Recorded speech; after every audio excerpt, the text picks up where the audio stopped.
आज मैं आपके लिए भी एक खुश खबर लेकर के आया। इस दिवाली में आपकी डबल दिवाली का काम मैं करने वाला हूं। इस दिवाली में आपको एक बहुत बड़ा तोहफा, 8वां पे कमीशन अगर आता है तो कम से कम 2 से 3 लाख करोड़ रुपए का बजट सरकार को निकालना पड़ेगा। तो ऐसे में इतना मोटा बजट वाला एक स्कीम सरकार आगे आने वाले दिनों में लागू करे और उसका जिक्र प्रधानमंत्री जी के भाषण में ना हो, यह कभी हो नहीं सकता। कभी किसी ने सोचा नहीं था कि 12 लाख रुपए तक का इनकम टैक्स पर जीरो कर दिया जाएगा। नमस्कार, वंदे मातरम। दोस्तों, स्वागत है आप सबका सैनिक पाठशाला में। स्वतंत्रता दिवस की अपने भाषण की लंबाई के रिकॉर्ड को तोड़ते हुए कल यानी कि 15 अगस्त 2025 को माननीय प्रधानमंत्री जी ने लाल किले से 103 मिनट का भाषण दिया, जो कि अब तक का उनका स्वतंत्रता दिवस का सबसे लंबा भाषण रहा दोस्तों। तो ऐसे में अभी जैसे आपने वीडियो की झलकियां देखी दोस्तों, उन्होंने टैक्स रिफॉर्म्स की बात की, उन्होंने दीपावली में डबल दीपावली की बात की, उन्होंने खुशखबरी की बात की, उन्होंने हर नौजवान को 15,000 रुपए देने की बात की। तो ऐसे में कुल मिलाकर के उनके 92 पॉइंट्स थे दोस्तों, जिनको आगे मैं आपको दिखाऊंगा। साइड में 92 क्या क्या पॉइंट्स के ऊपर माननीय प्रधानमंत्री जी ने प्रकाश डाला और उनमें से मुख्य मुख्य बातें क्या रही वो भी बताऊंगा, और साथ ही साथ क्या सरकारी कर्मचारी और पेंशनर्स के लिए भी कुछ ऐसे संकेत या ऐसी बातें माननीय प्रधानमंत्री जी ने कही जो कि उनके लिए फायदेमंद हो। क्या 8वां पे कमीशन की घोषणा का जो हम इंतजार कर रहे हैं उसके बारे में कुछ जिक्र माननीय प्रधानमंत्री जी ने किया या नहीं किया, ये सभी बातें आज के इस वीडियो में समझते हैं दोस्तों। तो चलिए आगे बढ़ेंगे। आगे बढ़ने से पहले हमेशा की तरह मेरा आप सबसे आग्रह है, अगर सैनिक पाठशाला चैनल का वीडियो आप पहली बार देख रहे हैं या अभी तक चैनल को सब्सक्राइब नहीं किया है तो चैनल के साथ जुड़े रहने के लिए, इसका हिस्सा बने रहने के लिए और आपसे जुड़ी हुई भरोसेमंद ऑथेंटिक जानकारियों को पाते रहने के लिए चैनल को सब्सक्राइब जरूर करें। चलिए दोस्तों हम आगे बढ़ते। सबसे पहले इनकम टैक्स रिफॉर्म्स की बात माननीय प्रधानमंत्री जी ने की। उन्होंने क्या कहा इस बात को लेकर के, इस मुद्दे के ऊपर पहले वीडियो का क्लिप देख लीजिए। लेकिन एक बहुत बड़ा रिफॉर्म इनकम टैक्स एक्ट में हुआ है। करीब 280 से ज्यादा धाराएं हमने समाप्त करने का निर्णय किया है। और साथियों, सिर्फ आर्थिक मोर्चे पर ही रिफॉर्म नहीं, हमने नागरिक के जीवन को भी आसान बनाने के लिए रिफॉर्म किए। इनकम टैक्स रिफंड की बात हो, रिफॉर्म का परिणाम है। फेसलेस असेसमेंट की बात हो, रिफॉर्म का परिणाम है। 12 लाख तक आज इनकम टैक्स से मुक्ति दे देना, देश का जो भविष्य बनाने में उत्सुक है ऐसा मेरा मध्यम वर्ग का परिवार आज खुला नहीं समा रहा है। कभी किसी ने सोचा नहीं था कि 12 लाख रुपए तक का इनकम टैक्स पर जीरो कर दिया जाएगा। आज कर लिया है। ये जो मुद्दा है इनकम टैक्स वाला मुद्दा, ये सीधे सीधे सरकारी कर्मचारियों और पेंशनर्स को फायदा दिलाने वाला मुद्दा है। अब आने वाला जो फाइनेंशियल ईयर है उससे 12 लाख रुपए का लिमिट जो इनकम टैक्स में तय कर दिया गया है वो लागू हो जाएगा। तो ऐसे में लगभग सभी जो कर्मचारी हैं और सभी जो पेंशनर्स हैं इनकम टैक्स के दायरे से अब मुक्त हो जाएंगे, क्योंकि सालाना 12 लाख रुपए पेमेंट या पेंशन लेने वाले कुछ ऊपर लेवल के अधिकारी हो सकते हैं, लेकिन जो सी और डी ग्रेड के जो कर्मचारी होते हैं जिनकी संख्या सबसे ज्यादा होती है वो 12 लाख रुपए तक लेने वाले की संख्या में नहीं आते हैं। तो इसलिए सीधा सीधा इस फैसले से कर्मचारी पेंशनर्स को फायदा मिलेगा दोस्तों। आगे उन्होंने कहा था कि दीपावली में डबल दीपावली हो जाएगा। क्यों कहा था और किस लिए कहा था ये बताऊंगा। चलिए पहले कैसे उन्होंने इस बात का जिक्र किया उसका वीडियो क्लिप देखते हैं। साथियों, इस दिवाली में आपकी डबल दिवाली का काम मैं करने वाला हूं। इस दिवाली में आपको एक बहुत बड़ा तोहफा देशवासियों को मिलने वाला है। पिछले 8 साल से हमने जीएसटी का बहुत बड़ा रिफॉर्म किया। पूरे देश में टैक्स के बर्डन को कम किया, टैक्स की व्यवस्थाओं को सरल किया और 8 साल के बाद समय की मांग है कि हम एक बार उसको रिव्यू करें। हमने एक हाई पावर कमेटी को बिठा करके रिव्यू शुरू किया, राज्यों से भी विचार विमर्श किया और मेरे प्यारे देशवासियों, हम नेक्स्ट जनरेशन जीएसटी रिफॉर्म्स लेकर के आ रहे हैं। ये दिवाली के अंदर आपके लिए तोहफा बन जाएंगे। सामान्य मानवीय की जरूरतों के टैक्स भारी मात्रा में कम कर दिए जाएंगे।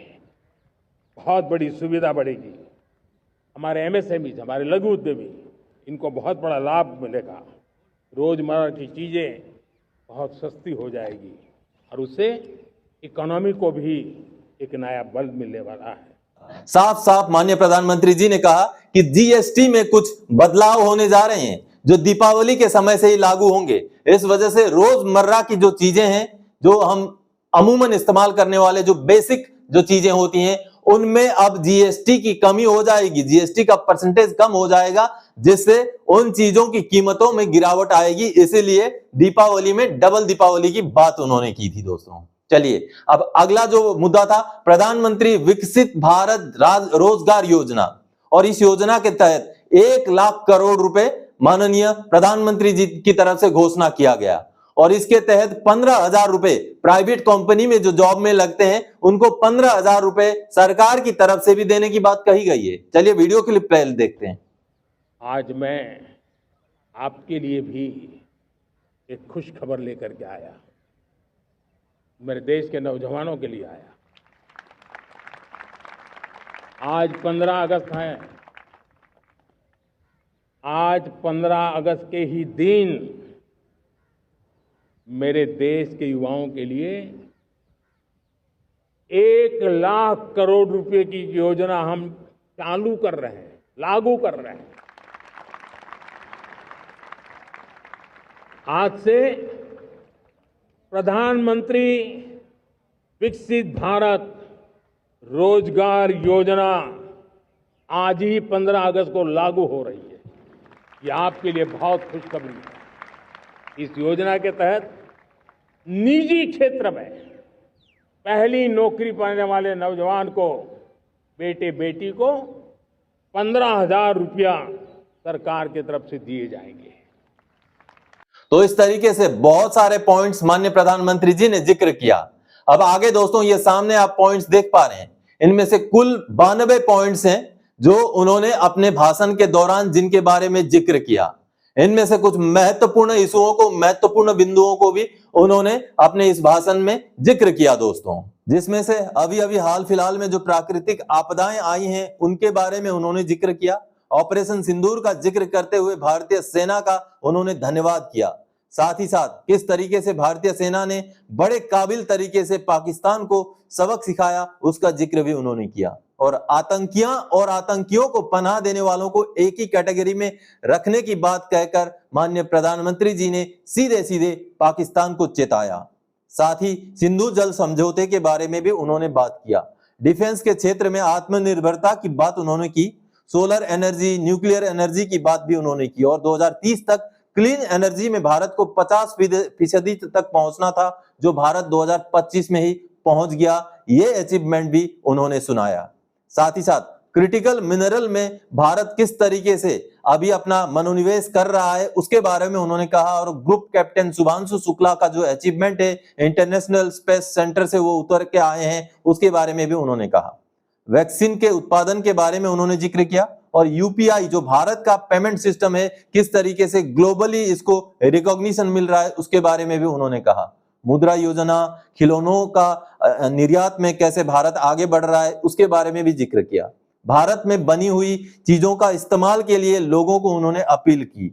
दुकानदारों को स्वदेशी चीजों को बेचने की भी उन्होंने अपील की। साथ ही साथ पुराने कानून, जो कानून अभी इस्तेमाल में नहीं थे, जो रोड़ा बने हुए थे, उनको भी किस तरीके से बदला गया और आने वाले समय में भी उन कानूनों में बदलाव किया जाएगा उसका भी जिक्र उन्होंने किया। साथ ही इनकम टैक्स का स्लैब को जो बढ़ोतरी कर दिया गया उसका भी जिक्र किया है। एमएसएमई, स्टार्टअप, लघु उद्योग, गृह उद्योग का भी जिक्र उन्होंने किया। जीएसटी रिफॉर्म्स की बात की, अर्थव्यवस्था की जो प्रगति हो रही है उसका भी जिक्र उन्होंने किया। और भारत की अर्थव्यवस्था को ना सिर्फ भारत में बल्कि बाहर से भी, बाहर देशों से भी रिकॉग्निशन मिल रहा है, ये भी उन्होंने जिक्र किया। साथ ही साथ प्रधानमंत्री विकसित भारत रोजगार योजना के बारे में भी उन्होंने बताया। एनडीए की वुमेन कैडेट्स ने जिस तरीके से एक गौरव बढ़ाने का काम किया है वो भी जिक्र उन्होंने किया। लखपति दीदी, अनाज के उत्पादन, दूध, दाल, जूट जैसे उत्पादन में भारत का उभरता हुआ एक चेहरा उन्होंने दिखाने की कोशिश की। पशुधन को बचाने के बारे में जिक्र किया। भारत के किसान, भारत के पशुपालक, भारत के मछुआरे, दलित हो, पीड़ित हो, शोषित हो, वंचित हो, इनका भी जिक्र, उनके उत्थान के बारे में भी माननीय प्रधानमंत्री जी ने जिक्र किया। जनधन अकाउंट, आयुष्मान भारत, पीएम आवास, न्यू मिडिल क्लास और मिडिल क्लास जैसी लोगों के बारे में भी उन्होंने बातें कही। रेवड़ी पटरी वालों के बारे में बात किया। जो जिले पिछड़े हैं उन जिलों को आगे बढ़ाने के लिए योजनाएं बनाई जाएंगी, ऐसा भी उन्होंने कहा। खेल के बारे में लोगों को प्रोत्साहित करने की कोशिश की और मोटापे से बचे रहने की भी बात उन्होंने कही। साथ ही साथ महाकुंभ का भी जिक्र किया। ज्ञान भारतम योजना के बारे में बताया। नक्सलवाद किस तरीके से अब सिकुड़ता जा रहा है उसके बारे में भी उन्होंने जिक्र किया। भगवान बिरसा मुंडा का भी जिक्र किया। डेमोग्राफी मिशन शुरू करने की बात कही। भारत में अवैध घुसपैठियों की वजह से किस तरीके से डेमोग्राफी चेंज हो रहा है और उसके रोकथाम के लिए एक हाई लेवल कमेटी का भी गठन करने के बारे में माननीय प्रधानमंत्री जी ने कहा। साथ ही साथ हमारे सैन्य ठिकानों और जो सिविलियन ठिकाने, जो महत्वपूर्ण ठिकाने हैं, उनको आने वाले 10 साल में सिक्योरिटी के पर्पज से चाक चौबंद करने की भी बात उन्होंने कही। दोस्तों, टेक्नोलॉजी के मैदान में भी भारत को उभरता हुआ देश बनाने के क्षेत्र में भी काम किया जा रहा है, ऐसा भी जिक्र उन्होंने किया। आने वाले 10 सालों में टेक्नोलॉजी और ज्यादा जो है प्रोग्रेस किया जाएगा, इसका भी जिक्र उन्होंने किया। और कुल मिलाकर के 2047 तक भारत को एक विकसित भारत बनाने के सपने को साकार करने का भरोसा माननीय प्रधानमंत्री जी ने अपने भाषण के द्वारा सामने रखा। उन्होंने कुल 92 पॉइंट्स में है उनके भाषण। इनमें से कहीं भी सरकारी कर्मचारी या पेंशनर्स से जुड़ी हुई योजनाओं का जिक्र नहीं किया, ना ही उन्होंने 8वें पे कमीशन के कोई संकेत दिए। तो ऐसे में यह साफ लग रहा है दोस्तों कि 8वां पे कमीशन आएगा तो जरूर, लेकिन देरी होगी, क्योंकि 8वां पे कमीशन अगर आता है तो कम से कम 2 से 3 लाख करोड़ रुपए का बजट सरकार को निकालना पड़ेगा। तो ऐसे में इतना मोटा बजट वाला एक स्कीम सरकार आगे आने वाले दिनों में लागू करे और उसका जिक्र प्रधानमंत्री जी के भाषण में ना हो, यह कभी हो नहीं सकता। तो ऐसे में यह साफ दिख रहा है कि पे कमीशन आएगा तो जरूर, लेकिन देरी से आएगा। हो सकता है पे कमीशन गठित होने के बाद उसका रिकमेंडेशन आने में और उसको लागू होने में 2027 से 28 तक का समय लगे। तो इसी वजह से हो सकता है कि माननीय प्रधानमंत्री जी ने सीधे सीधे अपने भाषण में 8वां पे कमीशन का कोई भी जिक्र नहीं किया। हालांकि 8वां पे कमीशन का जिक्र होना जरूरी था, क्योंकि जो संसद का सत्र चल रहा है इसमें भी 8वें पे कमीशन को लेकर बहुत बार राज्यसभा, लोकसभा दोनों सदनों में हंगामा हो रखा है। कई बार प्रश्न पूछे गए हैं सरकार से। तो ऐसे में इस मुद्दे को अपने भाषण में कहीं ना कहीं अगर जगह दिया जाता तो कर्मचारी और पेंशनर्स जिस बात के आस में, जिस बात के इंतजार में है, उसमें कुछ ना कुछ भरोसा मिलता। तो कहीं ना कहीं अभी 8वां पे कमीशन का जिक्र ना होना, इसका देरी होने के संकेत नजर आ रहे हैं दोस्तों। तो दोस्तों, कुल मिलाकर के माननीय प्रधानमंत्री जी के 92 पॉइंट्स में से जो महत्वपूर्ण पॉइंट्स थे वो अभी आपने समझे। तो आज के इस वीडियो में इसी जानकारी के साथ आया था। आगे और कोई जानकारीदायक आपसे सरोकार रखने वाला विषय लेके मैं फिर से हाजिर हो जाऊंगा। तब तक के लिए जय हिंद दोस्तों।